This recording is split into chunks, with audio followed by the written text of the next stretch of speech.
Hi, I'm Josh at the Journey Church. We're making our way through this book, Romans Disarmed, in order to liberate Paul's letter and our communities in the face of structural oppression. Chapter 2 is Kitchen Walls and Tenement Halls.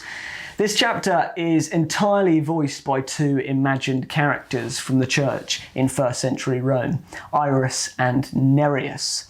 Nereus is a Jew who has come to know Jesus as the fulfillment of the Hebrew Scriptures. Iris, in contrast, has been enslaved and brought to Rome from North Africa. Despite everything she has suffered at the hands of the empire, in her initial immersion into this world, she is caught up in the narratives and ideas and theology of Rome. But that connection with Rome's grandeur is ruptured when her two children are taken away from her. Not legally belonging to her, they were taken and sold, and she was powerless to do anything about it. Nereus wasn't a slave, but it was a hard life for him nevertheless. Long working hours, struggling to make ends meet, and to be faithful to the Jewish law while in exile. Initially, Iris and Nereus don't really like each other. Iris is drawn to the good news of Jesus because it speaks of an equality that she has never heard of, let alone experienced.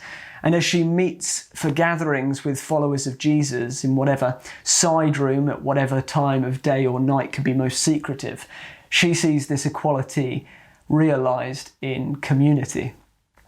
To her, Nereus's refusal to eat certain foods with those who welcome him seems like snobbery that is totally contrary to the radical equality at the heart of the good news. And Nereus thinks that Iris and others are hearing a message that has watered down the importance of obedience.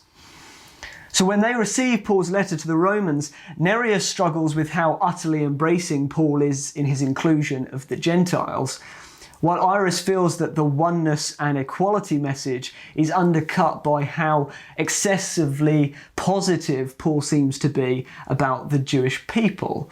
So it's the same letter, but literally opposite frustrations.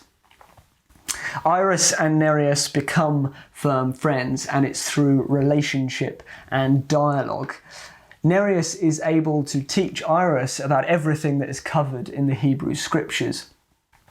He takes her concerns and confusion seriously and is open about his own bewilderment, particularly around some of Paul's letter. We had a woman called Lynn Swart talking to us as a church recently, and she said that relationship is non-negotiable. Issues are negotiable. And I think we see that here. The only way to take diverse multicultural church seriously is to take diverse perspectives seriously, and in patient and submissive dialogue to engage in the slow work of building community. So for us, I wonder if we can think of someone either in our church or in the wider church where we don't really see things the way that they do. Maybe you can think about asking someone more about why they see things a certain way or why they care about something as much as they do. Similarly, Nereus can only teach Iris about Israel's history when he temporarily puts aside the issues he has with how lax Paul sounds about covenantal faithfulness. So what would I need to put aside for the time being that would allow me to effectively dialogue on something that needs to be discussed now?